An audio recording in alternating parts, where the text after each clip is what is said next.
Jake Morrison sat in his office on the 47th floor of the Galactic Council building. The view from his window showed the massive space station that had been his home for the past 3 years. Ships from hundreds of different worlds came and went every day. The sight used to fill him with wonder, but today it just made him tired. The message from Earth had arrived 2 hours ago. Jake had read it 5 times, but the words never changed. Humanity was leaving the Galactic Council. All human representatives would return to Earth within 7 standard days. No exceptions, no delays, no negotiations. Jake picked up his personal communicator and called his team. Lisa Campbell answered first. She was the head of human scientific research on the station. Her voice sounded confused when she heard the news. "Are you serious, Jake? We're really leaving?" Lisa asked. "That's what the message says. Pack everything. We leave in 6 days." Ryan Parker, the military advisor, joined the call a few minutes later. "This doesn't make sense," he said. "Why now? What happened?" Jake looked at the official letter again. Earth Command says the decision is final. They want all humans off Council territory by next week. The 3 of them met in Jake's office an hour later. Lisa brought coffee, which was one of the few Earth products that other species actually enjoyed. The irony wasn't lost on any of them. "I've been going through our research files," Lisa said. "We need to delete everything before we leave. Earth's orders are very clear about that." Ryan frowned. "Delete our research? That doesn't sound right. We've spent years on some of these projects." "Those are the orders," Jake replied. "Everything goes. Research files, technical data, even our personal logs about other species." Lisa pulled out her tablet and showed them a list. "Look at this. We have to remove all human technology from Council systems. That includes the quantum communicators we installed last year and the medical scanners in the hospital wing. Half the station uses those scanners," Ryan said. "The Valek delegation specifically requested them after their ambassador got sick." Jake shrugged. Not our problem anymore. The next few days were strange.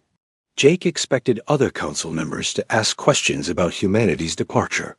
Instead, most of them barely seemed to notice. The Zephyrian delegate, Veltar, made joke about humans finally understanding their place in the galaxy. The comment stung, but Jake didn't respond. High Counselor Thexan from Valek stopped by Jake's office on the 3rd day. The tall, blue-skinned alien had always been polite but distant. "Ambassador Morrison, I heard rumors about your departure. Surely this is just a negotiation tactic?" Jake finished packing another box of files. "No, Counselor, we're leaving. The decision is final." "But why? Has someone offended your people?" "We can arrange a formal apology." Jake looked up at Thexan. The alien seemed genuinely confused. "It's not about any single incident. Earth has decided that Council membership no longer serves human interests." "I don't understand." "Humans have always been valuable junior partners in Council affairs." The word junior hung in the air. Jake realized that Thexan honestly didn't see the problem with that statement. "We'll be gone by tomorrow," Jake said simply. Thexan left looking puzzled.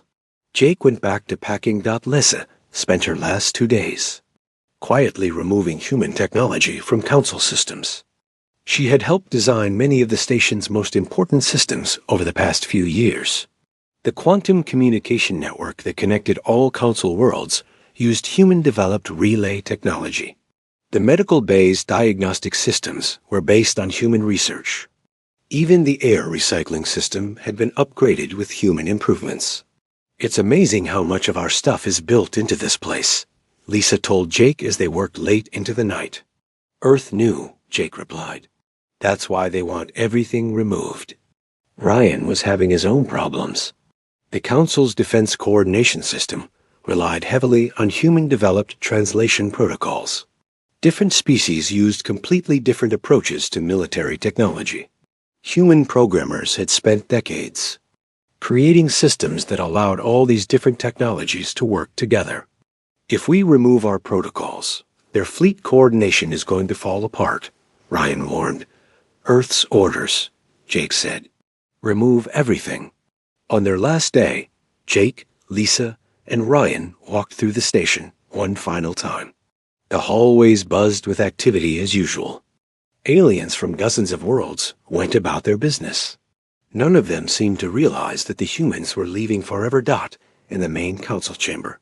Delegates argued about trade disputes and border issues. Jake remembered spending countless hours in that room, trying to find compromises that would work for everyone. The humans had often been the ones to suggest solutions that other species could accept. Think they'll miss us? Lisa asked quietly. Eventually, Jake replied, they stopped by the station's central computer core. Lisa input her final commands, removing the last of the human-developed software from council systems. She worked quickly and efficiently.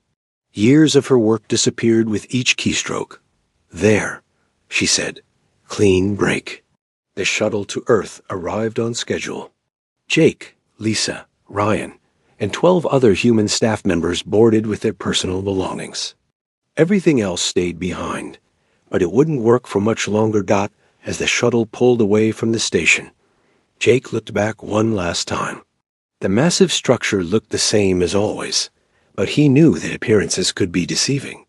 In a few hours, maybe a few days, the council would start to understand what they had lost. Any regrets? Ryan asked as Earth grew larger in the VIEWSCREEN. Jake thought about the question. He remembered the excitement he had felt when humanity first joined the Galactic Council 15 years ago. Humans had been so eager to prove themselves worthy of membership in the galactic community. They had worked harder than anyone else, contributed more than was asked, and always said yes when the council needed help, but they had never been treated as equals. Always junior partners. Always the ones expected to do the difficult work while others took credit. Always grateful for whatever scraps of respect they received. No regrets, Jake said finally. The shuttle entered Earth's atmosphere 3 hours later. Jake could see other shuttles coming and going from the spaceport. Hundreds of humans were returning from council worlds across the galaxy. Scientists, diplomats, traders, and military advisors. All coming home. At the spaceport, Jake met with Director Helen Roberts from Earth Command. She was the woman who had signed the order for humanity's withdrawal from the council. How did it go? She asked. Quietly, Jake replied. They barely noticed we were leaving. Helen nodded. That will change soon enough. Our analysts estimate they have maybe 2 weeks before major systems start failing. And then? Then they'll learn what human partnership was really worth. Jake thought about High Counselor Vexan and his talk of junior partners. He thought about Veltar's jokes about humans knowing their place. He thought about 15 years of being undervalued and overlooked. Good, he said. 3 weeks had passed since the humans left, and Counselor Vextar was starting to worry. The Mantarian Collective's morning reports were filled with problems that seemed to get worse each day. Communication networks were failing across 17 different sectors. Trade routes were shutting down. Even simple tasks were becoming difficult. Vextar stood in the Council's main technical center, watching engineers from 6 different species try to fix a quantum relay station. The massive device had been working perfectly for years. Now it sparked and made strange noises every few minutes. What's wrong with it? Vextar asked Chief Engineer Zolkin. The Terran engineer looked frustrated. His 4 arms moved quickly. As he checked different panels, we don't know. The main systems are intact, but the control software keeps crashing. Every time we fix one problem, 2 more appear. Can't you just replace the software? Zolkin's scales changed color, which meant he was embarrassed. That's the problem, Counselor. We don't have the source code. The humans installed this system, but they never gave us the programming details. Vextar felt a cold sensation in his stomach. What do you mean they never gave you the details? We asked them several times over the years. They always said they would provide documentation later. They were too busy with other projects to write everything down properly. The quantum relay made a loud buzzing sound and went completely dark. Half the lights in the technical center went out. How many of our systems depend on human-designed software? Vexstar asked quietly. Zolkin checked his tablet. His color changed to deep purple, which meant fear. According to this report, about 60% of our critical infrastructure has human components. Vexstar left the technical center and walked quickly to his office. He needed to contact the other council members immediately. This was becoming a serious problem. High Councilor Nexon was dealing with his own crisis. The Valak home world had lost contact with 3 of their major colonies. The communication satellites around those worlds had stopped working 2 days ago. Repair teams couldn't even reach the satellites because the navigation systems on their ships were malfunctioning. How? Is this possible? Vexon demanded. These systems worked perfectly for decades. His aide, Sub-Councilor Rillen, looked nervous. The technical teams say it's related to the human departure. Apparently, many of our systems used human-developed components. But the humans were just junior partners. How could their leaving cause such problems? Rillen pulled up files on his screen. I've been reviewing our records. The humans provided much more technical support than we realized. They maintained software, updated security protocols, and handled system integration between different technologies. Vexn sat down heavily in his chair. Get me Director Fellon from the technical division, now. 20 minutes later, Director Fellon stood in Nexon's office, looking uncomfortable. The elderly Valak had been in charge of council technology for over 30 years. Director, I need you to explain exactly how dependent we are on human technology. Fellon activated a holographic display that filled half the room. The image showed the council's technology network with different colors representing different species contributions. Nearly half the display glowed with the blue color that represented human technology. This is impossible, Exxon said. Humans have only been council members for 15 years. Yes, but they were very active, Fellon replied. They volunteered for every technical project. They fixed problems that other species couldn't solve. They integrated systems that weren't designed to work together. Exxon studied the display more carefully. The blue human markers weren't just scattered randomly. They were concentrated in critical areas. Communication networks, defense systems, medical equipment, even basic life support on many stations. Why didn't anyone tell me about this level of dependency? Fellon looked embarrassed. We didn't realize it ourselves until they left. The humans never made a big deal about their contributions. They just quietly solved problems and moved on to the next project. The holographic display flickered and went out. Emergency lighting activated in the office. That's the 3rd power failure today, Fellon said sadly. Meanwhile, the economic crisis was spreading throughout the galaxy. Ambassador Morthen of the Crystalline Hegemony stood in his empty trade center, looking at reports that made him sick. The Hegemony had built their entire economy around selling bioluminescent art to human colonies. Humans loved the living sculptures that changed colors and patterns over time. Now, with humans gone, there was no market for their art. Other species found the bioluminescent sculptures boring or even disturbing. The Hegemony's trade income had dropped by 80% in just 3 weeks. What are we going to do? Asked Trade Minister Kylara. We have warehouses full of art that nobody wants to buy. Morthen didn't have an answer. The Hegemony employed millions of citizens in art production.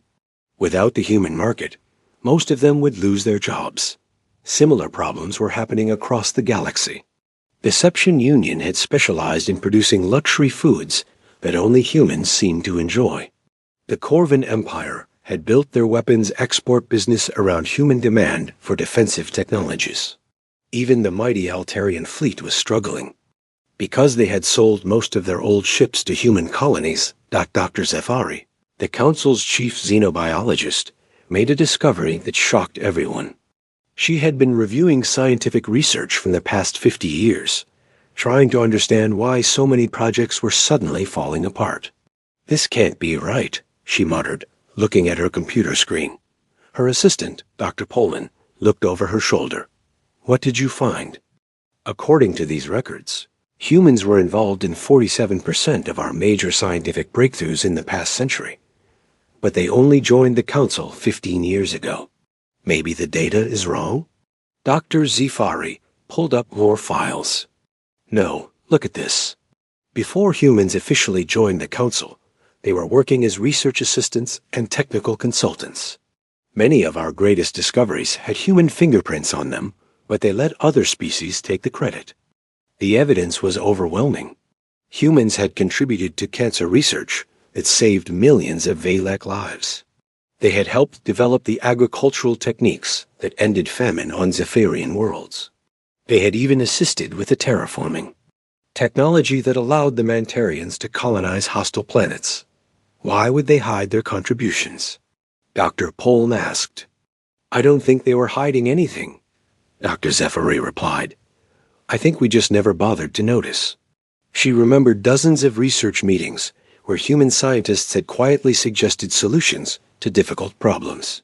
Other species would take those suggestions, develop them further, and publish papers without mentioning the human contributions. It had seemed natural at the time.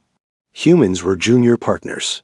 After all, now Dr. Zifari realized how foolish that attitude had been. The humans hadn't been junior partners. They had been the driving force behind much of the Council's scientific progress. By the end of the fourth week, the situation had become critical. Emergency sessions were called on dozens of worlds. The Galactic Council building itself was running on backup power because the main energy systems kept failing. High Counselor Vexan called an emergency meeting of all remaining council members. Only about half of them showed up. The others were dealing with crises on their own worlds. "Fellow counselors," Vexan began, "we face an unprecedented situation. The departure of humanity has caused system failures across our entire civilization." "Counselor." Vexstar stood up. "With respect, High Counselor, this is more than just system failures. Our entire way of life is falling apart." Murmurs of agreement came from around the chamber. Everyone had similar stories. Broken machines, failed communications, collapsed trade routes, and research projects that suddenly made no sense without human expertise. "What do you suggest we do?" asked Ambassador Morthen. "We need to contact the humans immediately," Vexstar replied. "We need to ask them to come back." Vexan looked uncomfortable. "I've already tried. Earth Command refuses to accept our communications. They say humanity has chosen a different path." "Then we send ships to human worlds," suggested another counselor. "We tried that too. Human space is completely closed to council vessels.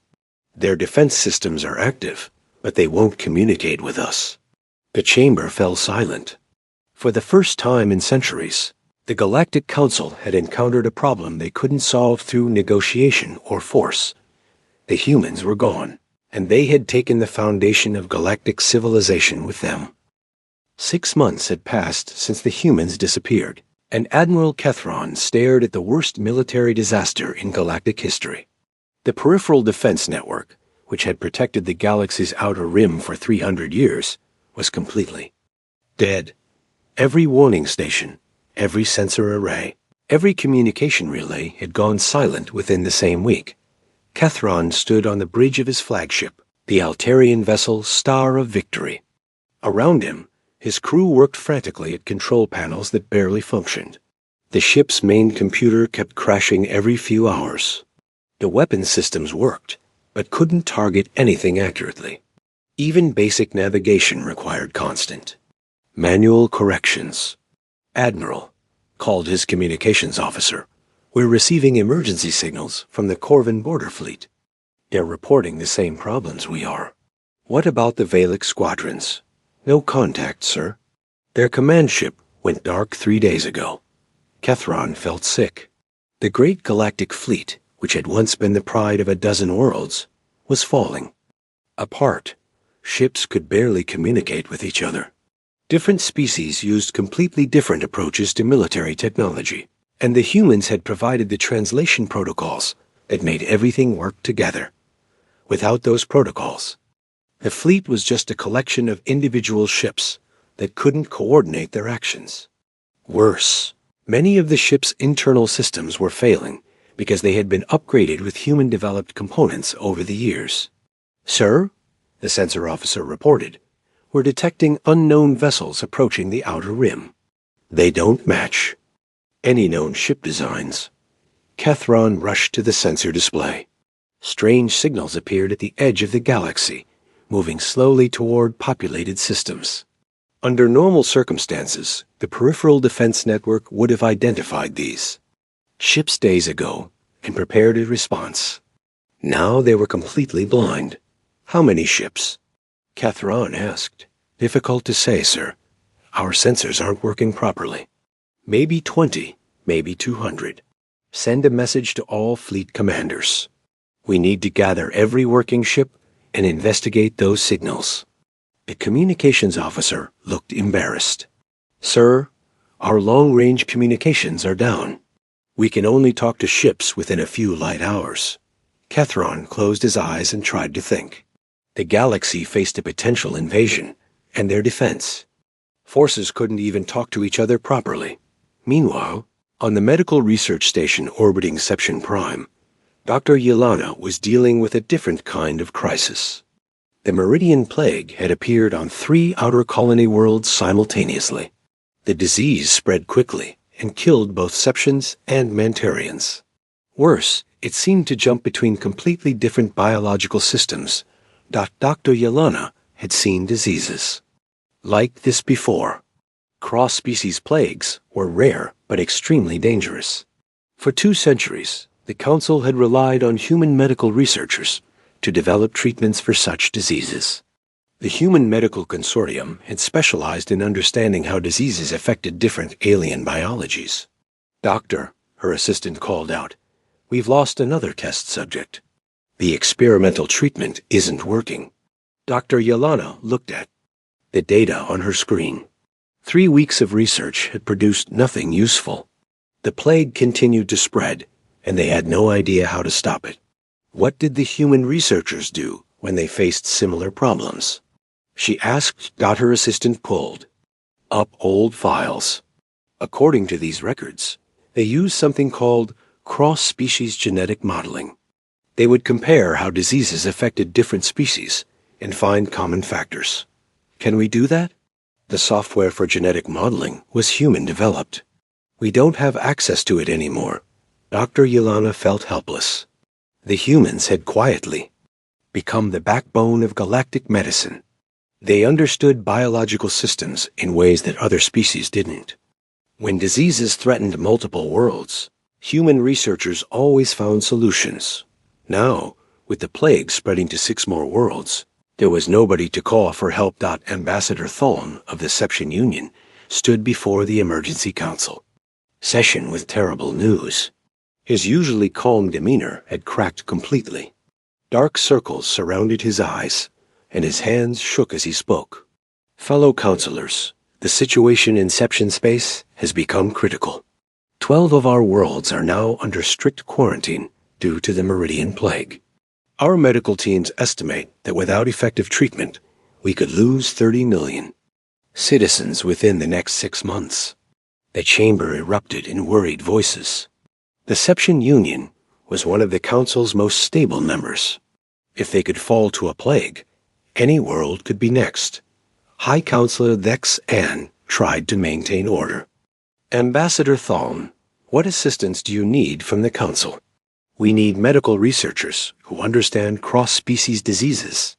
We need the genetic modeling software that was used to fight similar plagues in the past. Most of all, we need the Human Medical Consortium to return and help us." "The humans are gone," Vexan replied. "We must find other solutions." "There are no other solutions," Thalne said desperately. "The humans were the only ones who really understood how to fight." diseases that affect multiple species. Every other medical advance in the past century depended on their research. Dr. Zeffari, who had been quietly attending the session, stood up. Ambassador Thawne is correct. I've been reviewing our medical archives.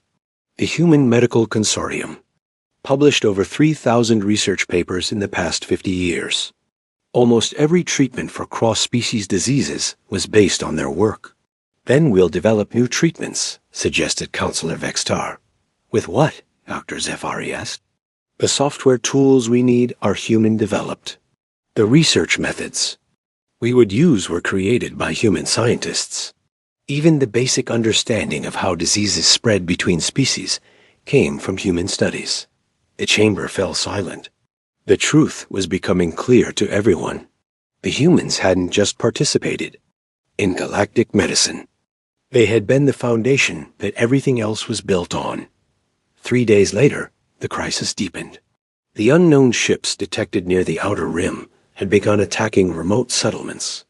Without the peripheral defense network, nobody knew how. Many ships were involved, or where they would strike next. Admiral Kethron managed to gather 47 working warships from 6 different fleets. It was the largest force he could assemble, but it was nothing compared to the hundreds of ships that should have been available. Admiral, his tactical officer reported, we've established contact with survivors from the Kepler-7 mining station. They report that the attackers used some kind of energy weapon that our shields can't stop. How is that possible? The survivors say the attackers seem to know exactly how our defensive systems work. They targeted the weak points in our shield generators. Kethron felt a chill. The galaxy's defensive technologies had been developed over centuries. The only way enemies could know their weaknesses so precisely was if they had detailed technical information. Sir, the communications officer called out, we're receiving a transmission from the lead enemy ship. Put it on screen. The view screen flickered, showing a figure that looked almost human, but wasn't quite right. The face was too pale, the eyes too large, and there was something wrong with the proportions. Greetings, Galactic Council, the figure said in perfect Council standard. We are the hegemony of perfected worlds. We have come to reclaim what was stolen from us. What do you mean, stolen? Kethron demanded. Your human allies took our greatest scientists and researchers 3 centuries ago. They used our knowledge to build your civilization. Now that the humans have abandoned you, we have come to collect what is rightfully ours. The transmission ended. Kethron stared at the blank screen, trying to understand what he had just heard. Sir, the sensor office said quietly, long range. Scans show at least 300 enemy ships approaching from multiple directions. They'll reach the core worlds within 2 weeks. Admiral Kethron realized that the galaxy faced invasion by an enemy that understood their technology perfectly, while their own defense forces could barely function. The humans had taken with them not just their expertise, but apparently the galaxy's ability to defend itself. The Council had treated humans as junior partners for 15 years. Now they would learn what it meant to face the galaxy's enemies without human help. The irony was bitter. Just when they needed humanity most, the humans were nowhere to be found. 1 full year had passed since humanity disappeared, and High Counselor Vexan stood in what used to be the galaxy's most important government building. Half the lights didn't work anymore. Emergency power systems ran most of the critical functions. The Great Council Chamber, which once housed representatives from hundreds of worlds, now held only 12 delegates from the few governments that still functioned. Vexan looked terrible. His blue skin had turned gray from stress. He had lost weight, and his formal robes hung loose on his thin frame. The past year had aged him more than the previous decade. Fellow councilors, he began, his voice hoarse from exhaustion. Our search teams have returned from their mission to locate human settlements. Captain Mordex will present their findings. Captain Mordex stepped forward. The seasoned military officer looked shaken. His usual confidence had been replaced by something that looked like fear. High Counselor, We have visited 47 star systems that contained human colonies or research stations.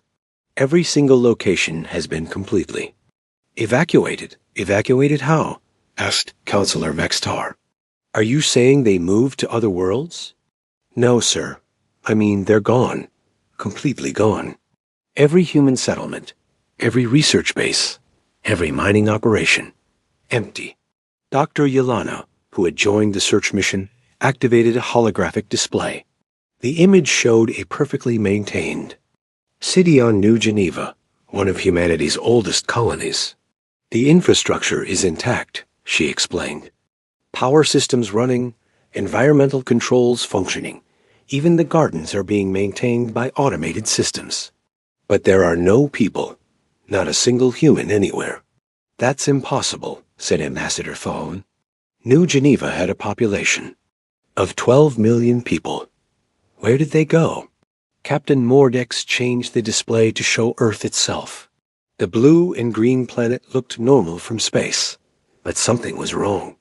We attempted to land on Earth 3 times. Each time we were turned away by automated defense systems. The only communication we received was the same message at every location. The display changed to show simple text. Humanity has chosen a different path. Do not attempt to follow. That's all? Nexon asked. No explanation? No demands? No negotiation? Nothing else, sir. Just that message, repeated in every major galactic language. Dr. Yelena pulled up more data. We detected massive energy signatures around several of the abandoned human worlds. The reading suggests some kind of advanced transportation technology, but nothing we recognize. Are you saying they have ships we've never seen before? It's possible, sir. Or they might have developed completely new ways to travel between stars. Counselor Vextar leaned forward. Could they have left the galaxy entirely? We don't know, Captain Mordex admitted. What we do know is that they removed almost everything. Medical equipment, research data, manufacturing systems, even basic tools. They took it all. The implications hit everyone in the room. The humans hadn't just left. They had planned their departure carefully, removing every trace of their advanced technology from the galaxy. Meanwhile, the economic collapse continued to spread. The Valek Trade Federation had lost 70% of their revenue. Entire industries that depended on human consumers had shut down completely. The crystalline hegemony, once wealthy from selling art to human colonies, now faced complete financial ruin. Trade Minister Kailara stood in her empty offices, looking at reports. That showed the scale of the disaster. Unemployment has reached 40% across the hegemony, she told her remaining staff. We have no choice but to begin emergency rationing. What about other markets? Asked her assistant. Can't we sell our bioluminescent art to other species? We've tried. The Zephyrians find our art disturbing. The Mantarians say it makes them sick. The Altarians won't even look at it. Only humans ever appreciated what we created. Similar conversations were happening across the galaxy. Species that had built their economies around human trade were collapsing. Even worse, the humans had been major suppliers of basic goods that other worlds depended on. The Seption Union faced starvation because human agricultural worlds had provided 60% of their food imports. The Corvin Empire's weapons factories sat idle because they had relied on human-supplied rare metals. Even the mighty Altarian fleet was grounded because human shipyards had provided most of their replacement parts. Dr. Salandra, the Council's head of technological development, presented her final report to the emergency session. The elderly scientist looked defeated as she activated her presentation. Fellow council members, I have completed a comprehensive analysis of our technological dependence on human contributions. The results are worse than our worst estimates. The holographic display showed the galaxy's technology network.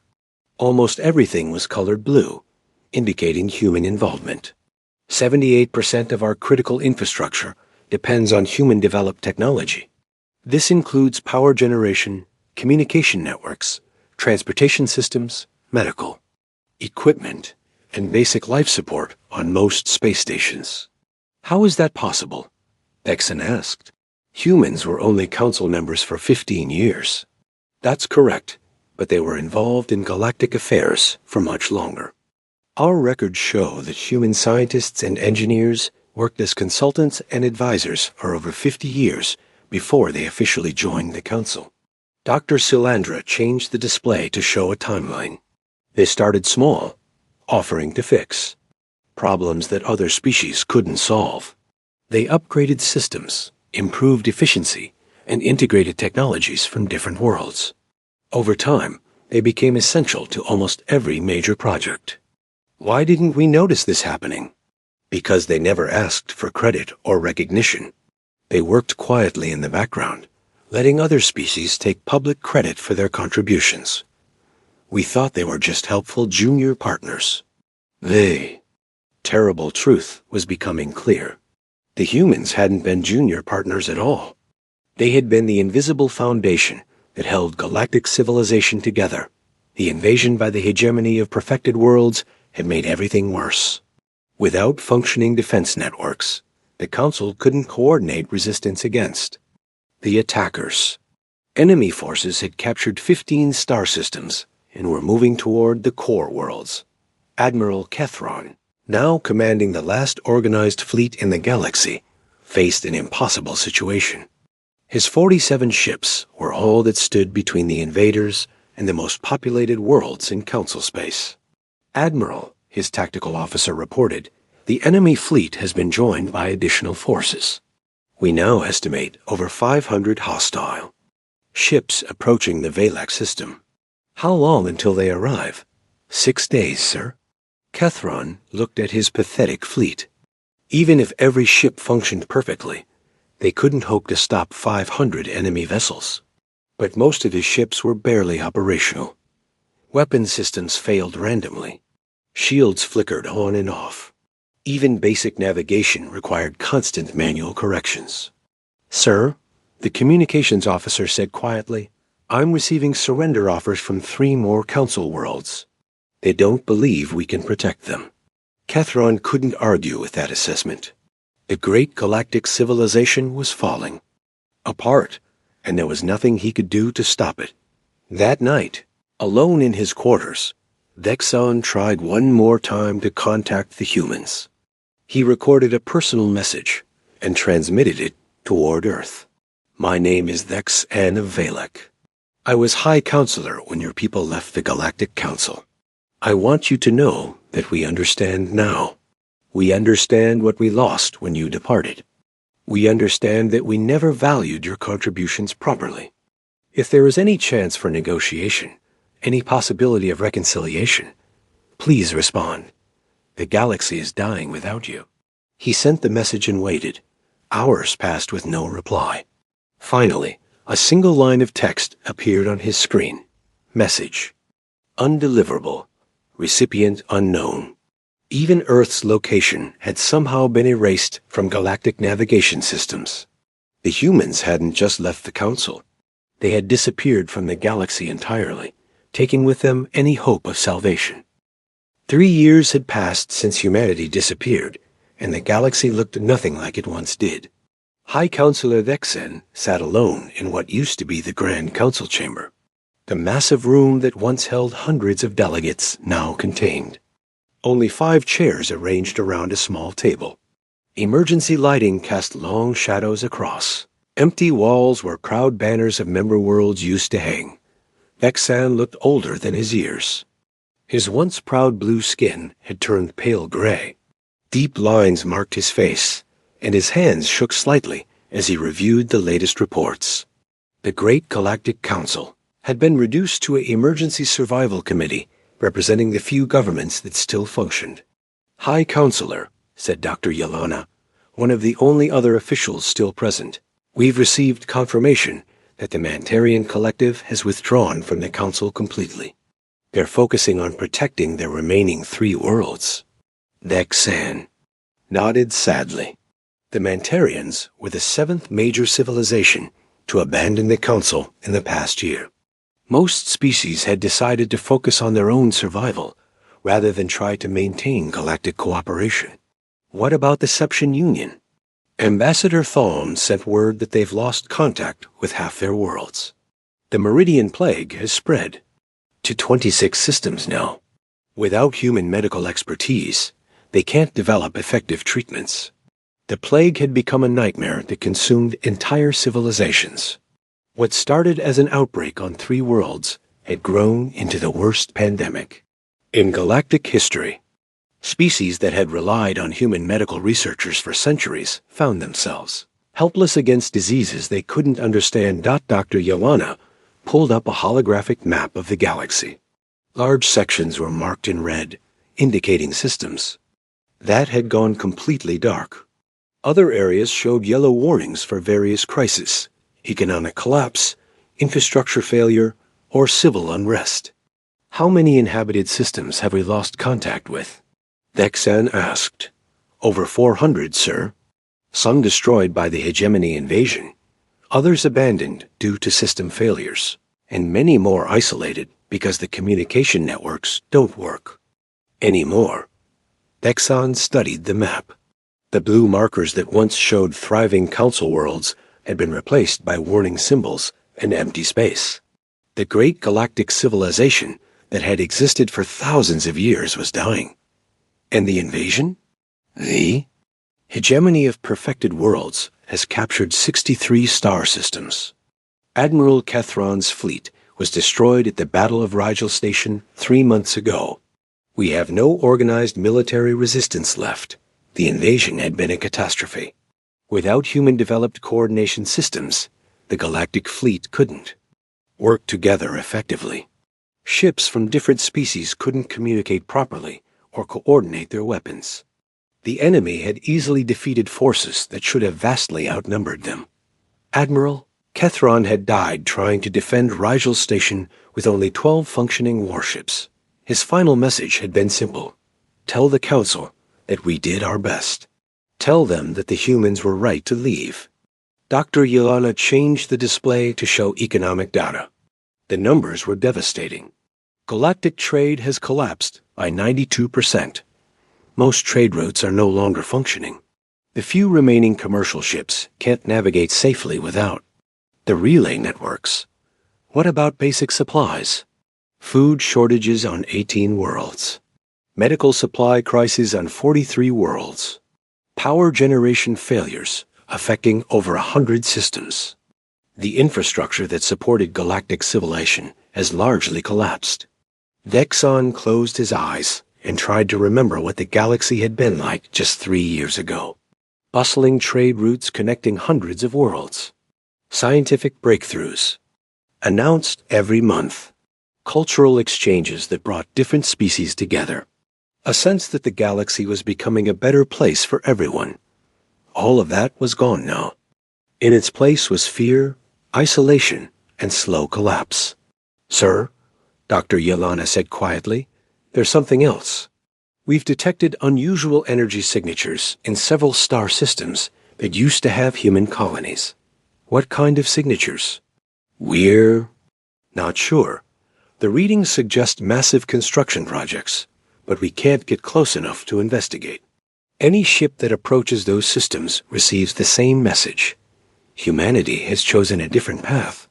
Do not attempt to follow. Vexan felt a spark of desperate hope. Are you saying the humans are still out there? It's possible. The energy signatures are consistent with advanced technology far beyond anything we've seen before. If the humans are building something in those systems, it's on a scale we can barely imagine. Could we try to make contact again? Dr. Yolana looked uncomfortable. We've tried hundreds of times, sir. Every attempt receives the same automated response. The humans have made it clear that they don't want anything to do with us.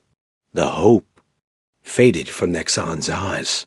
He had spent 3 years hoping that somehow the humans would return and save the galaxy from its collapse, but that hope was foolish. The humans had made their choice, and it didn't include helping the species that had treated them as inferior for decades. Soft chime indicated an incoming message. Dr. Yelena checked her tablet and frowned. "What is it?" Vexan asked. "A message from the Zephyrian Republic. They're requesting permission to surrender to the hegemony forces." Surrender? The Zephyrians have been council members for 800 years. They don't see any other choice. "Sir, their defensive systems have failed completely. The hegemony has offered to spare their civilian population if they submit peacefully." Vexen felt the last of his strength drain away. The Zephyrians had been one of the founding members of the Galactic Council. If they were surrendering, it meant the end of everything. "Send them our approval," he said quietly. "Tell them to do whatever they need to do to protect their people." Over the next few hours, similar messages arrived from other worlds.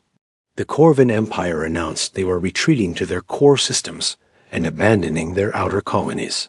The Altarian fleet formally disbanded, with individual ships returning to defend their home worlds. Even the crystalline hegemony, facing complete economic collapse, declared that they could no longer participate in council affairs. As the sun set on the council station, Vexan walked through the empty corridors one last time. He passed meeting rooms where important decisions had once been made. He saw offices where diplomats from dozens of worlds had worked together to solve galactic problems. All empty now. In the main archives, automated systems still maintained records of the Council's history. Thousands of years of cooperation between different species. Treaties that had prevented wars. Scientific discoveries that had improved life for billions of beings. Cultural exchanges that had brought the galaxy together. Vexan found the records from humanity's admission to the Council 15 years ago. He read through the documents, remembering how excited everyone had been about bringing a new species into galactic civilization. The humans had seemed so eager to prove themselves worthy of membership. Looking back, Vexan realized how wrong they had all been. The humans hadn't needed to prove anything. They had already been more advanced than most Council species. They had joined the Council not because they needed help, but because they wanted to help others. For 15 years, humans had quietly solved problems, improved systems, and made life better for everyone in the galaxy. They had asked for nothing in return except to be treated as equals. Instead, they had been treated as junior partners, useful servants who should be grateful for whatever recognition they received. The galaxy had learned too late what human partnership was really worth. Now, as galactic civilization crumbled into isolated fragments, the lesson was complete. Vexan turned off the lights in the archive and walked back to his office. Tomorrow, he would send the final message to all remaining Council worlds.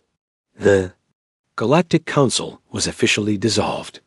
Each world was free to make its own arrangements for survival. As he prepared the dissolution document, Vexan wondered if the humans were watching from wherever they had gone. Did they feel satisfaction seeing the Council collapse? Did they regret not trying to save the galaxy they had once served so well? He would never know. The humans had left without battle, without threats, without even saying goodbye. They had simply walked away from a galaxy that didn't value them properly. In the end, that quiet departure had been more devastating than any war.